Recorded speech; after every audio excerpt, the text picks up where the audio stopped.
Hola a todos, bienvenidos a una nueva clase de ruteo de vehículos a la distancia.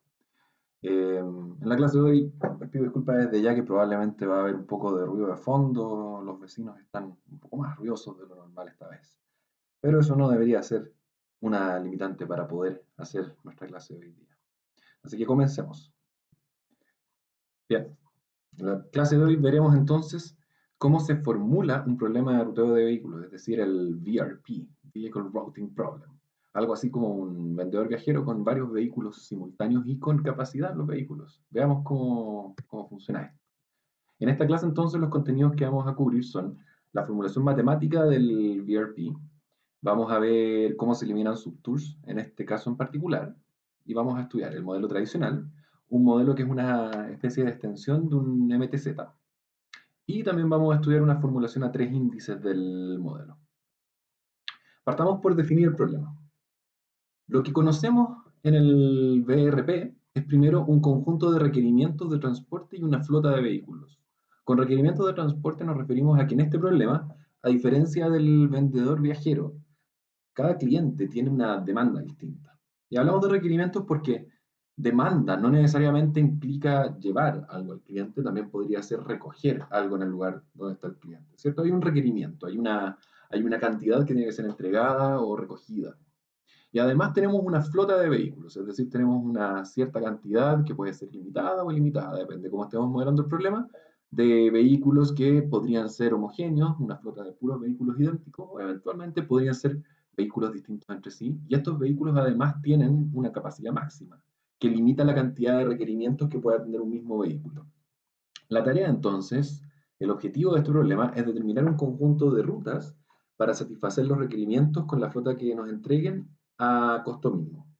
En particular, decidir qué vehículo se hace cargo de qué requerimiento y en qué secuencia, de forma de que todas las rutas puedan ser ejecutadas en forma factible. Factibilidad, naturalmente, en este caso representada por que no se supere la capacidad de los vehículos con los requerimientos que le asignemos.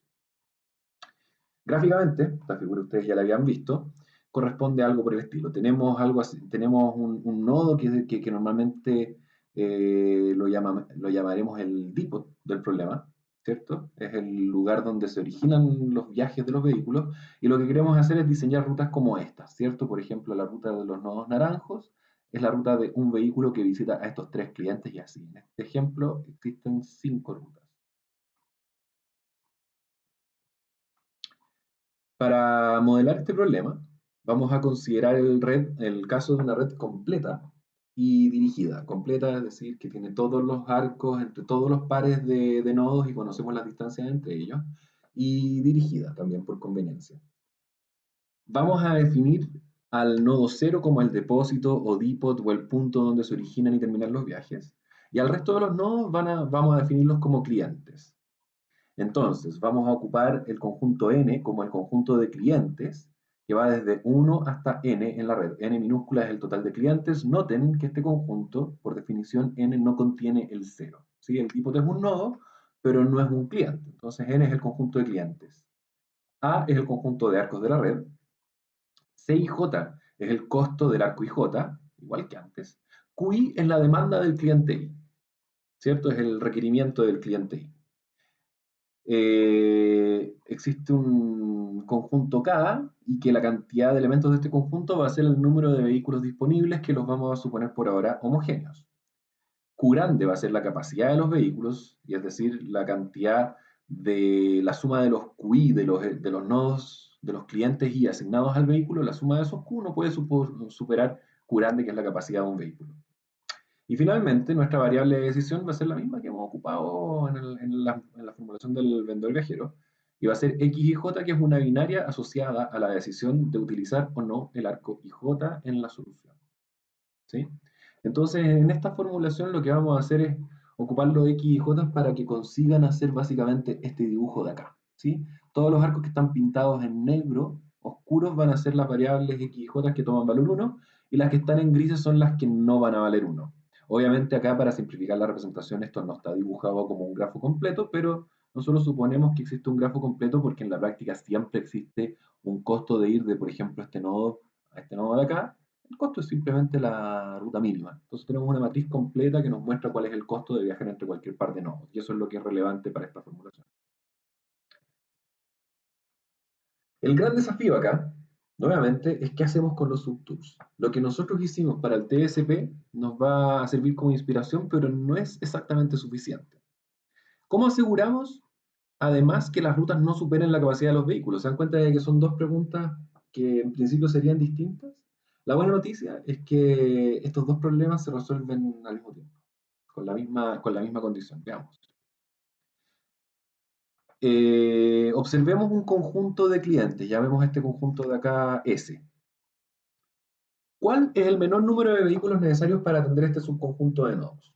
Esta pregunta debería ser trivial, aparentemente al menos, ¿cierto? Si yo les digo que conocemos la demanda de cada uno de estos nodos, además yo les digo que los vehículos tienen capacidad Q grande, ¿cuántos vehículos necesito como mínimo para atender esta demanda? Fácil, ¿cierto?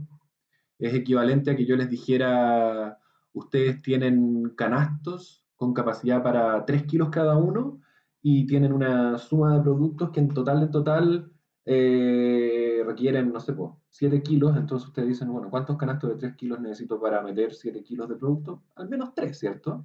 Acá hacemos una cosa parecida. Tenemos que podemos calcular la demanda total del subconjunto sumando los QIs y la capacidad de cada vehículo. Entonces, una cota inferior, al menos, vamos a necesitar la suma de la demanda dividido en la capacidad de un vehículo y eso de ahí lo podemos redondear para arriba. Este simbolito de acá lo vamos a ocupar en el curso en general para representar redondear para arriba. ¿Sí? Entonces, por ejemplo, si ustedes tenían que los requerimientos totales eran 7 kilos, toneladas, da lo mismo, y que cada camión permite 3, entonces 7 dividido en 3 va a dar 2, algo, y ese 2, algo se redondea a 3, y eso les va a dar 3 vehículos. Igual que con el ejemplo de los canastos, o ustedes lo pueden pensar como los créditos máximos que pueden tomar en un semestre y la cantidad de créditos que les faltan para terminar la carrera, el cálculo que ustedes hacen para saber cuál es el mínimo número de semestres que les faltan es equivalente a este que estamos haciendo acá. ¿Cómo exigir entonces que al menos esta cantidad de vehículos atiendan a un subconjunto S? Si se fijan, estamos fijándonos en un subconjunto y queremos garantizar de que en este subconjunto al menos la cantidad mínima de vehículos lo visiten. Entonces esto va a ser parecido o va a lidiar simultáneamente con la capacidad de los vehículos y con los subtours. Definimos el conjunto S entonces. Entonces, si nos fijamos, en este subconjunto va a ser atendido de forma de que los vehículos van a entrar al subconjunto, van a visitar una cantidad de clientes y después van a volver a salir, ¿cierto? Entonces, ¿cuál es la cantidad de vehículos que están atendiendo ese subconjunto? Podemos contar cuántos son los arcos que salen de él, ¿sí? Existe la posibilidad de que además dos de estos caminos que entran y salen pertenezcan al mismo vehículo, pero la verdad es que no nos preocupa eso, porque eso se va a arreglar cuando nos preocupemos de todos los S al mismo tiempo. Pero por ahora, créanme, o veámoslo de la manera fácil, ¿cierto? Podemos contar la cantidad de arcos que salen y eso de ahí nos dice cuántos vehículos están asociados al subconjunto S. Entonces, lo que podemos imponer es que esta cantidad mínima de vehículos sea superada por esta cantidad de flechas que salen, ¿cierto? La cantidad de flechas que salen, evidentemente, la podemos definir como una suma en las variables x. Y acá estamos ocupando una pequeña extensión, pero que debería ser súper intuitiva todavía, de la notación del conjunto delta. Nosotros habíamos hablado, creo, hasta ahora solamente de delta más de un nodo en particular, como la cantidad de arcos o los arcos en particular que emanan de un nodo, pero también nosotros podemos definir la cantidad de arcos que emanan de un conjunto, y en este caso de acá, los arcos azules o celestes son los arcos que emanan del conjunto S graficados, ¿sí? Entonces esta suma de acá corresponde a sumar los arcos azules que estoy pintando acá. Y eso de ahí tiene que ser mayor o igual que esta cota mínima que habíamos dicho. Y al igual que en el vendedor viajero, tenemos que preocuparnos de definirlo para los conjuntos correctos. En este caso, estamos permitiendo que sea S un subconjunto o el mismo conjunto N. ¿Y por qué acá no estamos impidiendo N? A ver, piénsenlo un segundo, a ver si están atentos en las definiciones que hicimos recién. La respuesta es Si ustedes quieren, pueden volver atrás y tratar de entenderlo antes que yo, pero la respuesta es que n está definido como el conjunto de los clientes sin contar el dipol. Por lo tanto, un subconjunto, o si es que nosotros hacemos un subtour que cubra todos los elementos en n, eso es un subtour, eso es un tour que visita puros clientes, pero que ni parte ni termina en el dipol. Entonces también hay que prohibirlo. Y obviamente el subconjunto ese no puede ser un conjunto vacío. Ya, entonces tenemos esta restricción que debería ayudarnos a eliminar, a garantizar, para empezar, garantizar que no se viole la capacidad de los vehículos, ¿sí? Pero además, noten que si es que Q es positivo, también este número de acá va a ser siempre al menos 1. Y si ustedes ponen un 1 acá, y quiero que ustedes se tengan un segundo a pensarlo, si no es evidente, si ustedes ponen un 1 acá, lo que queda acá es simplemente una eliminación de subtools.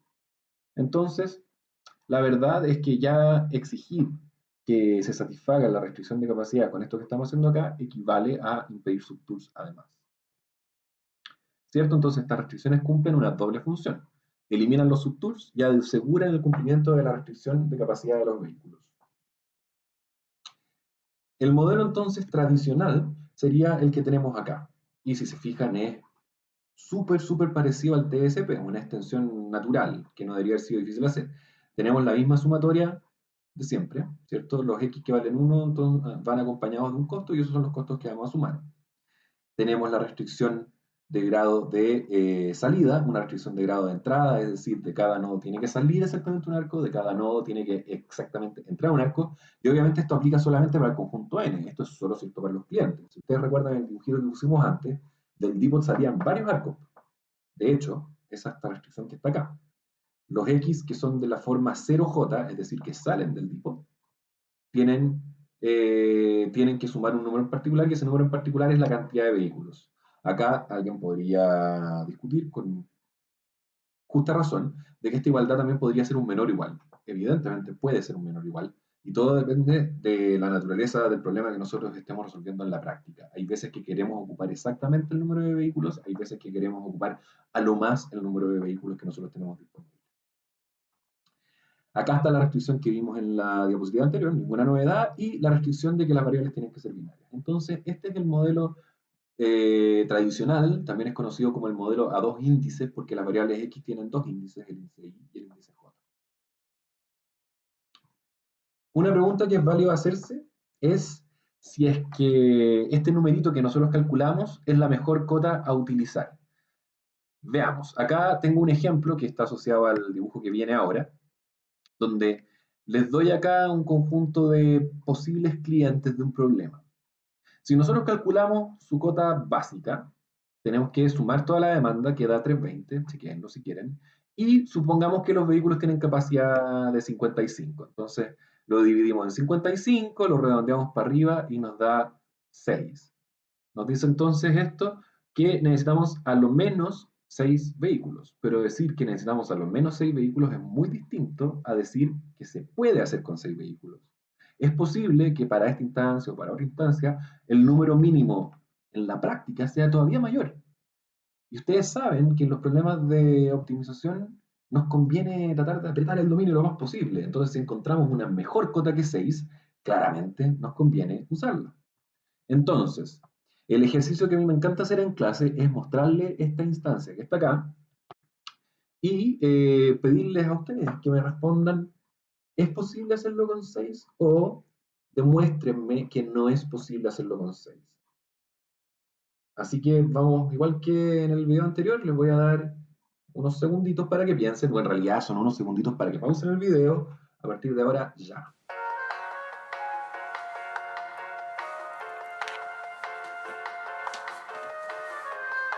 Listo. Les doy la respuesta y se las voy a dar de dos maneras distintas. Espero que ustedes hayan encontrado al menos una de ellas. La primera, uno podría darse cuenta, primero, de que el cliente con menor demanda tiene 17. Y ese 17, si yo lo combino con este 41, significa que ese vehículo tendría que tener capacidad de 58. Por lo tanto, el 17 no se puede combinar con el 41. De hecho, el 41 no se puede combinar con nadie. ¿Por qué? Porque si el más chico es 17 y me va a sobrar algo, el 41 requiere un vehículo para sí solo, y chao, ¿cierto? Este 40 también pasa lo mismo. El que viene después, el 38 más 17 da 55 justo, así que este 41 y este 40 los podemos separar porque son vehículos aparte. Entonces, definamos ese prima como eso que está ahí. Si nosotros ahora nos olvidamos que existen 41 y 40 y hacemos esta misma cota definida acá arriba solo para el conjunto S', obtenemos que para poder atender la demanda de S' necesitamos al menos 5 autos. 5 más este auto, 7. Este problema no se puede resolver con menos de 7 vehículos. Les voy a dar una pista de la otra forma de resolver este problema y vamos a hacer una cosa. En el foro del curso, la primera persona que me dé un argumento completo de cuál es esta otra forma o este otro argumento que estoy pensando, va a tener puntos de participación. Vamos a empezar a dar puntitos de participación a las personas que respondan algunas de las preguntas que voy a dejar abiertas en el foro. Entonces, este método alternativo tiene que ver con la cantidad de clientes que tienen más demanda que la mitad de la capacidad de un vehículo. Denle una vuelta, la respuesta no es demasiado elaborada, pero es bonito encontrarla. Así que se los dejo a ustedes, les voy a dejar ese gustito de responder esa pregunta. ¿Les parece? Bien. Vamos a asumir ahora en general que este número mínimo de vehículos que se necesita para un subconjunto en particular, ese, lo vamos a llamar RS. ¿Sí? Si nosotros ocupamos la parte entera de la suma de la demanda de ese dividido en la capacidad de un vehículo, el modelo está correctamente planteado, pero como vimos recién, a veces podemos poner un número mejor. Y ese número mejor, el mejor número, la mejor cota que nosotros podemos encontrar para un conjunto ese, lo llamamos RS. ¿Ya? Entonces el modelo lo reescribimos cambiando la restricción por esta cosa de acá que es un poco más general, pero es el mismo modelo. Es importante, sí, es importante saber que este problema que nosotros tratamos de resolver 2 diapositivas atrás, donde ustedes tienen un conjunto de clientes con sus demandas, un tamaño de vehículo, y yo les pregunto cuál es el mínimo número de vehículos que necesitamos ocupar, ese problema es famoso y se conoce como el problema de bin packing. Bin significa canasto, de hecho yo hablé de un ejemplo con canasto, y esto es empacar en canastos. ¿Cuánto es el mínimo número de canastos que necesito para empacar esta lista de productos con distintos pesos o consumos de capacidad cada uno? Este es un problema que es en P-Hard, pero existen buenas heurísticas para resolverlo en forma aproximada, como la heurística First Fit.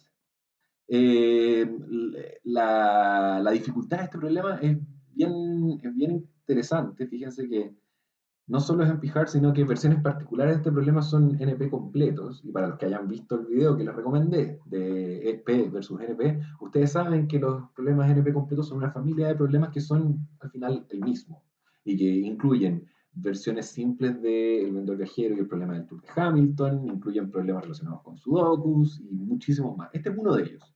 Y les voy a dejar en el texto de cuando les suba el video, les voy a dejar un enlace a un paper que tiene una demostración de un párrafo que muestra que este problema es en NP completo o que este problema contiene un caso particular que es NP completo. ¿Por qué se los dejo? Porque en general las demostraciones de NP completud, llamémoslo así, son re bonitas. Lo que hacen es tomar un problema que ya se demostró que pertenece a la familia y conectar el problema que nosotros estamos tratando de incluir a esta familia, mostrando que en el fondo es equivalente a algo que ya sabemos que está dentro. De hecho, este problema se puede transformar en un problema de partitioning. Y eso lo van a poder ver los que estén interesados en profundizar un poquito más. Veamos entonces en qué consiste la heurística de First Fit. First Fit podríamos traducirlo como el primero que quepa. Entonces, lo que se hace acá es ordenar los clientes de acuerdo a sus demandas en forma decreciente y por turnos vamos a asignar el cliente que estamos mirando en el primer vehículo donde quede capacidad libre. Así de simple. Entonces, en forma decreciente significa que primero partimos por el cliente con 41 y ese lo vamos a meter en el primer vehículo, ¿cierto? Ese lo asignamos al vehículo 1, llamémoslo K1. Después miramos el segundo, 40. ¿Cabe en el primer vehículo? No. Por eso le agregamos un segundo vehículo. Vemos el tercero. No va a caer en ninguno de esos de ahí, así que va en un tercer vehículo. Y seguimos así. Y de hecho, por un buen rato vamos a tener que poner un vehículo nuevo para cada uno, hasta que en algún momento vamos a tener que un nodo va a poder compartir el vehículo anterior. De hecho, fíjense que ya vamos en 7. 8, y recién ahora ese 25 se puede combinar con este 30, sumando 55, y 17 lo vamos a poder poner en el vehículo 8. Perdón, 3. Por supuesto, porque si nosotros seguimos el procedimiento, tenemos que decir, ¿dónde va el 17? ¿Cabe en el 1? No. ¿Cabe en el 2? No. ¿Cabe en el 3? Sí. Entonces se va para el 3. Esa es la heurística, y esta heurística nos entregó una solución con 8 vehículos. Acá también hay algo que es importante notar, y es que esta heurística First Fit nos entrega una cota o una solución válida del problema, pero no nos garantiza que no pueda haber una mejor.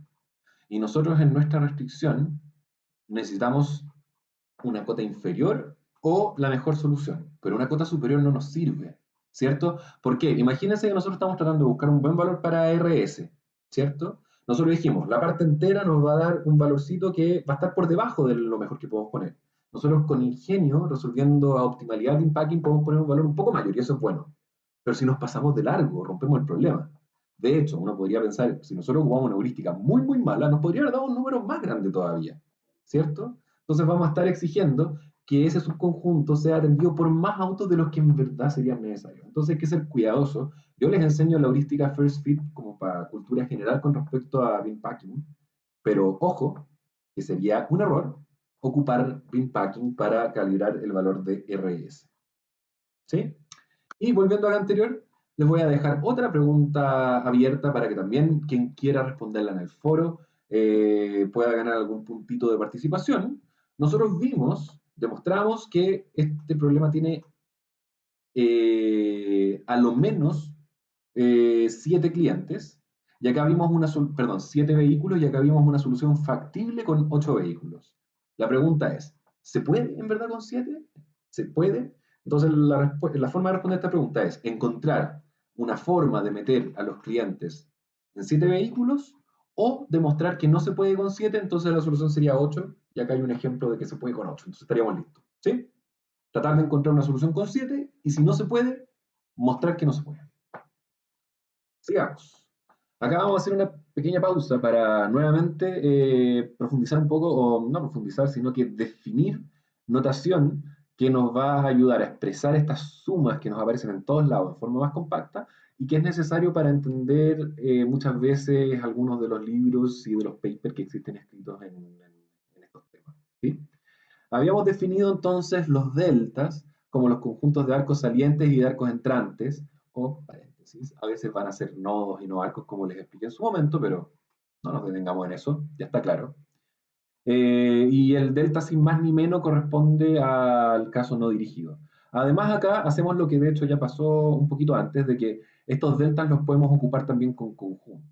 ¿Sí? El delta más de un conjunto de nodos corresponde a todos los arcos que nacen, que se originan en estos conjuntos y terminan fuera del conjunto, como las flechas azules del dibujo que hicimos hace un rato. Pero esto no es la notación compacta, esto es solo un preámbulo. La notación compacta es la siguiente. Vamos a decir, por ejemplo, que si tenemos en nuestro problema una variable o incluso un coeficiente, cualquier cosa, z sub i, ¿sí? Algo con algún índice. Vamos a decir lo siguiente, que si en vez del índice, que puede ser en este caso nodos, ¿ya? O vehículos o lo que sea, si en vez de un índice ponemos un conjunto de elementos de lo que representa el índice, por ejemplo, si el índice es un nodo y decimos z ahora de un conjunto de nodos, eso es lo mismo que decir la suma de los zetas de ese conjunto. ¿Lo ven o no?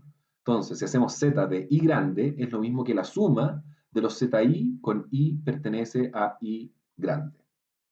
Esta notación, fíjense, nos ahora escribe una sumatoria y se escribe solamente como una funcióncita. Y eso nos ahorra un montón de espacio, pero es importante saber leerlo. Entonces, hagamos un par de ejemplos, que se los voy a dar acá mismo en esta diapositiva, pero los invito a pausar el video y tratar de responderlos antes de que yo les dé las respuestas, ¿ya? El primer ejemplo es este. ¿Cómo usaríamos notación compacta para esta suma de acá? Estamos sumando los x y j, tales que i pertenecen al delta menos de j. Y les doy una pista, o no sé si es una pista o qué, pero acá estoy ocupando, por ejemplo, el conjunto delta menos como los nodos desde los que se puede llegar a j. Pero uno también puede considerar este conjunto como los arcos y J que terminan en J. Cualquiera de las dos notaciones es válida, cualquiera de las dos interpretaciones es válida. Entonces, lo que estamos buscando es X de algo, ¿cierto? X del conjunto en el que estamos sumando las X, ¿cierto? Entonces, en este caso, lo que estamos buscando es X del conjunto de arcos que inciden en J. Y eso es lo que tiene que ser 1. ¿Sí? Este ejemplo en realidad sería un poquito más ordenado si acá en vez de I yo hubiera escrito I, J, el arco IJ, porque acá en realidad lo que estamos, esto de acá es un conjunto de arcos. X está indexado con arcos. Pero la verdad es que tenemos esa flexibilidad en la notación que habíamos definido. Veamos otro ejemplito. La restricción de subtours con la cota más básica que teníamos. ¿Cómo la podemos reescribir? Fíjense que hay dos sumatorias, por lo tanto las dos sumatorias deberíamos ser capaces de escribirlas en notación compacta. Tómense un segundito, pausen y seguimos inmediatamente. La respuesta es la siguiente. Tenemos X está siendo sumado en el delta más ds, por lo tanto esto es X de delta más ds, y Q está sumado para todos los I en S, por lo tanto esto es Q de S. Así de sencillo, así de sencillo. Hay que tomarse un segundito para familiarizarse con esta notación, pero la verdad es que es re fácil de usar. ¿Ya? Seguimos adelante. Actividad. Obviamente la actividad no la vamos a hacer como normalmente se hacen las actividades, pero una vez más los invito a pausar el video y tratar de reescribir el modelo del CVRP usando notación compacta. Y antes de que pausen. VRP es Vehicle Routing Problem y la C quiere decir Capacitated. Quiere poner un énfasis en que nuestros vehículos tienen capacidad limitada, pero el modelo que hemos estudiado hasta ahora es el CVRP, pero que coloquialmente muchas veces les vamos a decir VRP. Cerramos el paréntesis y los invito entonces ahora a pausar el video y tratar de resolver este ejercicio. Bueno, espero que todos ustedes hayan pausado el video y hayan resuelto esta cosa y hayan llegado a lo que les voy a mostrar ahora. Esto de acá es el modelo en forma original y al usar notación compacta lo podemos reescribir de la siguiente manera. Aquí arriba, muchos de ustedes, y estaría perfectamente válido, van a mantener todavía la sumatoria de C por X, pero la verdad es que la sumatoria de C por X es un producto punto, entonces también lo podemos compactar un poco y escribir como un producto punto, ¿sí? Pero las que de verdad me interesaba que ustedes estuvieran claras y correctas son estas tres de acá y esta de acá, ¿sí? Acá, en vez de RS, por supuesto, ustedes podrían haber puesto la cota mínima que vimos en un par de diapositivas atrás y también estaría correcto, ¿ya? Digamos, vamos a ver entonces ahora una formulación del problema de ruteo de vehículos para redes no dirigidas, ¿sí? Consideremos el caso de una red completa no dirigida G de n, E, y acá hago una pausa para hacer una pequeña precisión. Normalmente en la literatura la A se ocupa para redes dirigidas y la E para no dirigidas. ¿Por qué? Porque arco o arc en inglés normalmente significa una línea dirigida y me acabo de dar cuenta de una curiosidad porque es divertido que en nuestro mundo un arco sea un sinónimo de una flecha, cosa que para un arquero sería bien ridículo, ¿no? Pero bueno, sigamos en lo que estamos. Y la E es edge, que en inglés significa borde. Entonces por eso la E se ocupa para no dirigidos. Los no dirigidos se consideran bordes de un grafo, mientras que los otros se consideran arcos de un grafo. Bueno, red completa no dirigida G, N, E, donde N es el conjunto de nodos I de la red y E es el conjunto de arcos y J, con I menor que J, porque como es no dirigida tenemos que considerarlo una pura B en la red. El resto de los parámetros y variables, lo mismo del caso dirigido. Veamos entonces cómo queda este modelito. Vamos a ocupar notación compacta, porque ustedes ya practicaron y la entienden perfectamente bien. En primer lugar, tenemos el producto punto, que es el mismo de antes, ¿cierto? Es el producto punto de los costos y el vector de variables x, que ese vector contiene una x por cada arco de la red, y tiene un costo por cada arco de la red, por eso podemos multiplicarlo entre sí. Y esto va a estar sujeto ¿a qué cosa? A la restricción de grado, es decir, que todo nodo i tiene que ser tocado por dos arcos, porque ahora no tienen dirección, no podemos hablar de salidas ni de entradas. Vamos a decir que el dipod tiene que estar tocado por 2 veces el número de vehículos. ¿Por qué? Porque tiene la cantidad de salidas es el número de vehículos y la cantidad de entradas es el número de vehículos. Acá hay nuevamente un pequeño cambio, nos vuelve a aparecer un 2. Tenemos que la cantidad de arcos que cruzan la frontera de un subconjunto S ahora también es el doble de esa cota que habíamos puesto. ¿Por qué? Porque esa cota nos decía el número de salidas, pero el número de salidas es lo mismo que el número de entradas y al sumarlos nos queda el doble de la cota. ¿Sí? Hasta acá arriba es una adaptación relativamente sencilla. Y acá nos aparece algo un poquito raro, ¿cierto? Es raro ver una variable binaria que puede valer 0, 1 o 2, de hecho, no es una variable binaria. Pero esto se ve como una abominación, ¿cierto? Es algo que da un poco de susto. De hecho, esto me recuerda este video que les quiero mostrar.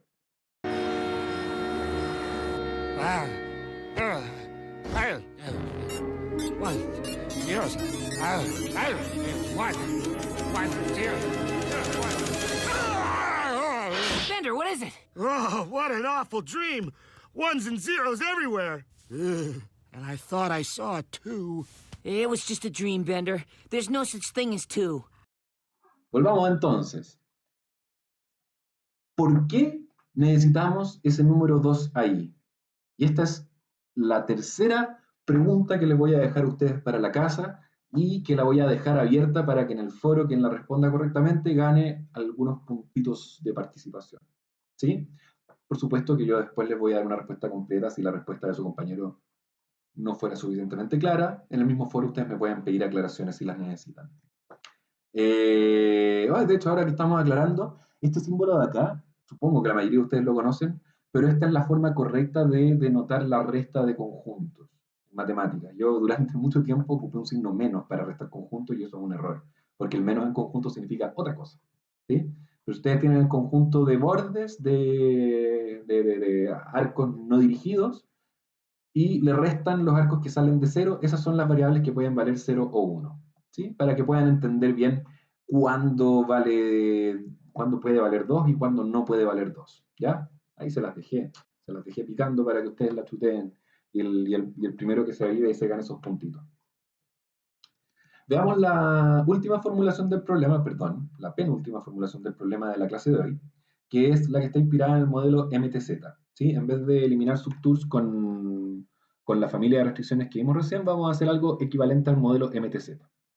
Para el caso no dirigido, lo que vamos a hacer es definir estas variables U sub I y que van a representar la demanda acumulada ya atendida por el vehículo al momento de llegar al cliente I.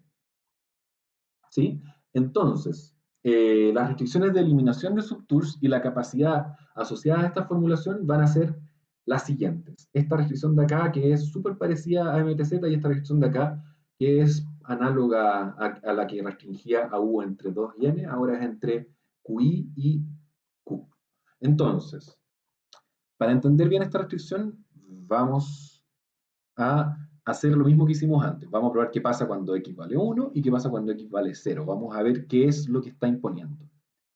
Cuando x vale 1, esta restricción de acá arriba, las q se cancelan y uno puede reordenar los elementos y acá uno se da cuenta de que está diciendo que la cantidad de carga en el vehículo cuando estamos en el nodo J tiene que ser mayor o igual que la cantidad de carga que había en I más lo que estamos recogiendo en J.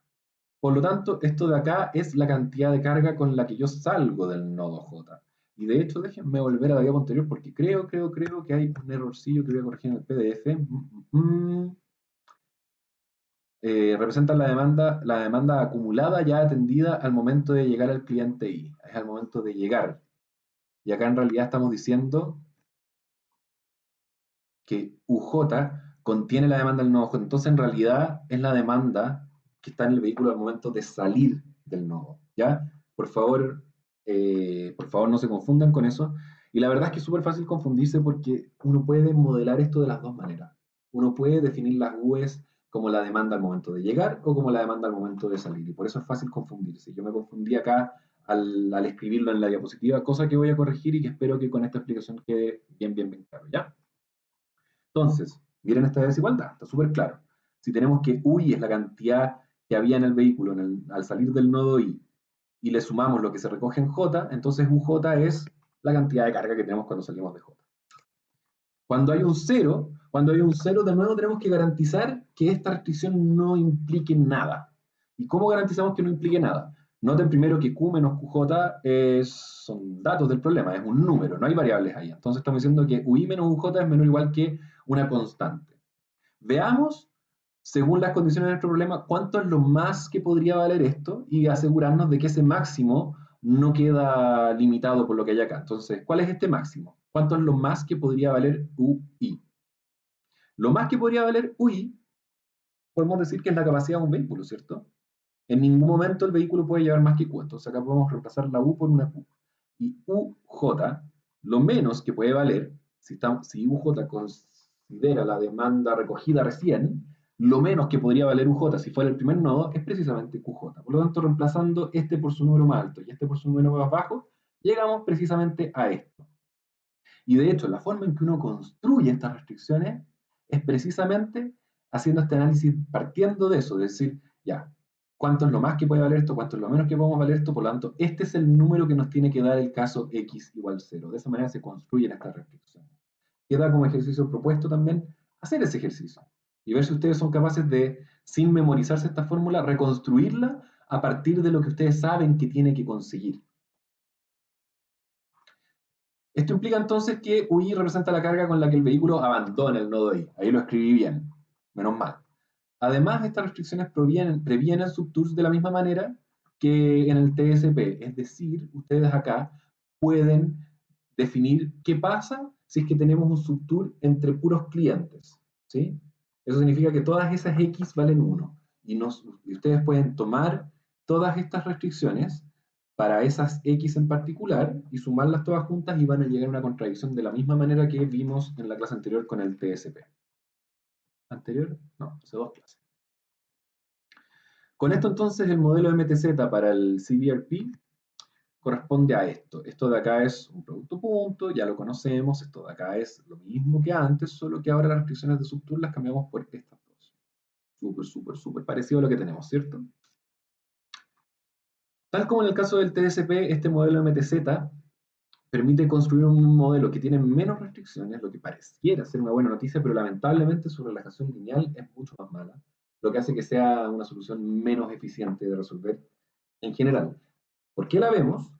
Porque más adelante vamos a ver que hay muchas variantes del problema donde no nos queda otra que ocupar este tipo de restricciones porque necesitamos rastrear, por ejemplo, en forma explícita la carga en distintos lugares de la red.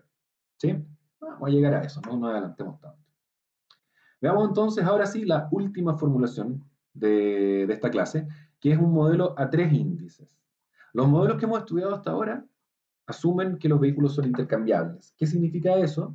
Que todos los tours que formamos son con vehículos intercambiables, ¿cierto? No estamos diciendo qué vehículo atiende qué tour. Pero a veces, en algunas circunstancias, nosotros vamos a necesitar decir explícitamente qué vehículo atiende a qué tour. Por ejemplo, cuando tenemos vehículos con distintas capacidades. Y muchas otras aplicaciones que vamos a ver después.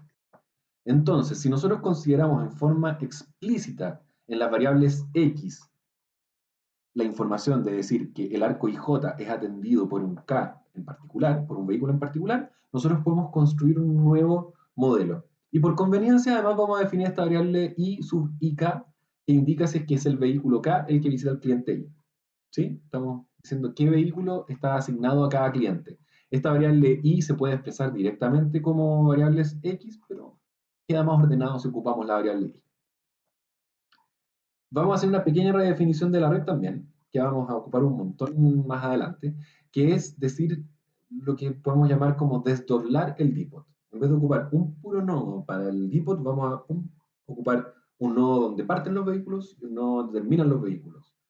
En la práctica podemos ponerlos geográficamente en el mismo lugar y que haya simetría y que las distancias puedan volverse las mismas, pero además esto nos permite hacer explícitamente que el lugar donde terminan los vehículos al final del día puede no ser el mismo que donde empiezan también, es perfectamente válido. Y eso se puede modelar de esta manera.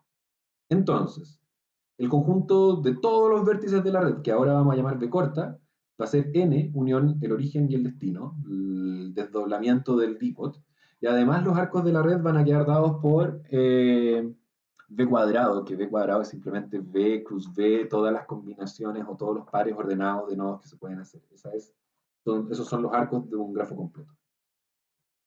La formulación a tres índices entonces va a corresponder a la siguiente. Primero, tenemos, fíjense, esto es el mismo producto punto, solo que ahora sabemos que vamos a decir que hay un vector para cada vehículo y estamos sumando para todos los vehículos.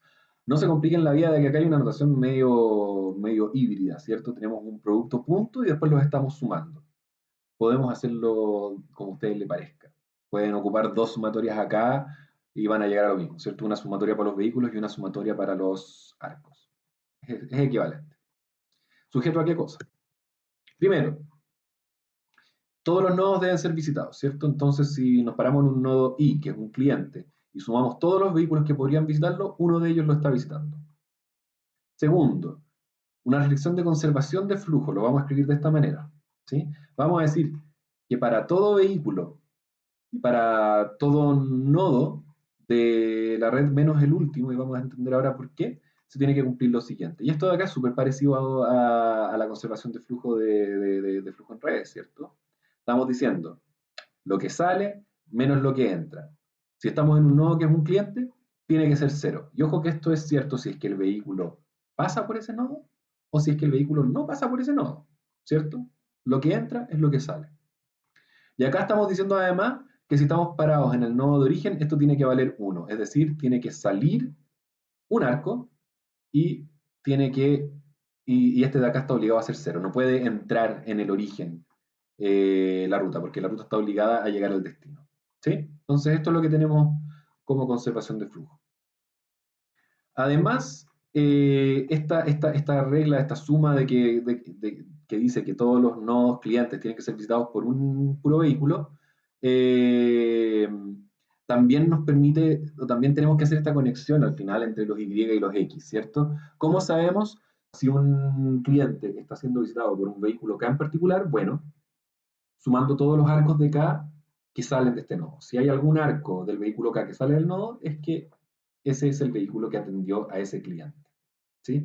Noten que no estamos permitiendo que dos vehículos distintos pasen por el mismo cliente. Tenemos además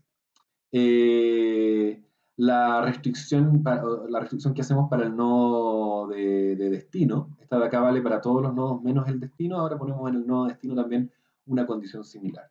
¿Sí? Que es esta que está acá. Sí. Acá tenemos la restricción de MTZ que habíamos definido recién, pero ojo que le agregamos un índice K, ¿cierto? Porque ahora la capacidad es asociada al vehículo y el X sigue siendo asociado al vehículo. La misma restricción que habíamos visto antes, y esta de acá. Noten también que este modelo, acá yo le puse las restricciones de subtour de MTZ, pero naturalmente, y de hecho creo que hasta más frecuentemente que de esta manera, la formulación de tres índices considera el otro tipo de restricciones, las restricciones que indicaban el mínimo número de vehículos que tenían que visitar cada uno de los subconjuntos. Finalmente tenemos que asegurar que las variables que definimos son todas binarias.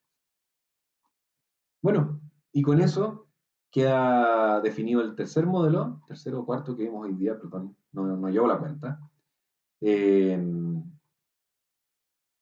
Y termino la clase despidiéndome una vez más. Espero que estén todos muy bien y espero poder verlos, ojalá, antes de que termine el semestre. ¿Cierto? Crucemos los dedos. Que les vaya muy bien, cuídense.